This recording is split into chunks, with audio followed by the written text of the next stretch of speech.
Cancer బారిన పడుతున్న వాళ్ళ సంఖ్య బాగా పెరుగుతోంది కదా సార్. అవునండి. ఎందువల్ల అంటే దాన్ని మనం నివారించలేకపోతున్నాం ఎక్కడ కూడా.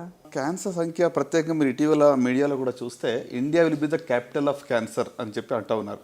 అంటే ప్రత్యేకంగా రొమ్ము క్యాన్సర్ కానివ్వండి, లేకుంటే గర్భాశయపు మొగదొరపు క్యాన్సర్ కానివ్వండి, నోటి క్యాన్సర్స్, లంగ్ క్యాన్సర్స్, ఈ సంఖ్య ఇటీవల బాగా పెరుగుతూ ఉంది. సో కారణం ఏంటంటే లో అండ్ మిడిల్ ఇన్కమ్ కంట్రీస్లో అవేర్నెస్ తక్కువగా ఉంది.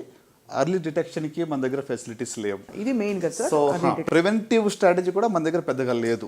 సో దానివల్ల నంబర్ ఆఫ్ కేసెస్ అనేది ఇటీవల బాగా పెరుగుతూ ఉంది. అంటే బహుశా కమ్యూనిటీ లెవెల్లో మనం దీన్ని అడ్రస్ చేయట్లేదేమో అనిపిస్తోంది సార్. తప్పకుండా. అంటే మీరు అన్నారు కదా క్యాన్సర్ సంఖ్య ఎందుకు పెరుగుతుందంటే మన life style is one reason I can say అండి. ఇప్పుడు మన చిన్నప్పటికీ ఇప్పటికి చూస్తే మన జీవనశైలి చాలా వరకు మారిపోయింది. The food that you eat, the air that you breath, మనం పీల్చుకునే గాలి కానివ్వండి, తినే ఆహారం కానివ్వండి, లేకుంటే త్రాగే నీళ్లు కానివ్వండి, అంతా కూడా కలుషితం అయిపోయింది. Even the mental health, stress level చాలా పెరిగిపోయినాము. పరిగెడతా ఉన్నాం అంటే మనసులో ఒక ప్రశాంతత అనేది లేదు. ఎంత గొప్పగా చెప్పారు సార్. ఈ మాట మాత్రం చెప్పగానే ఐ థింక్ చాలా మంది కదిలిపోతారు.